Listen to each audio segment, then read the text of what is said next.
Įspūdingiausias liturginis indas bažnyčiose yra monstrancija, kurioje ypatingomis progomis konsekruotos duonos pavidalu išstatomas Kristus tikintiesiems pagarbinti. Šio indo pavadinimas kilęs iš lotyniško veiksmažodžio monstrare, reiškiančio parodyti.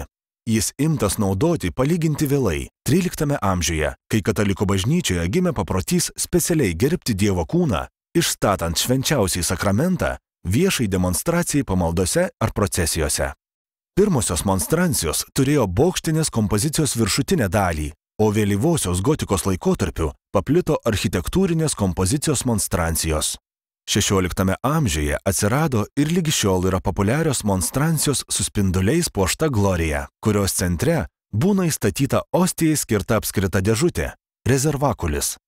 Po pagarbinimo ostija išimama iš monstrancijos ir laikoma mažoje apskritoje dėželėje – kustodijoje, kuri saugoma tabernakulyje.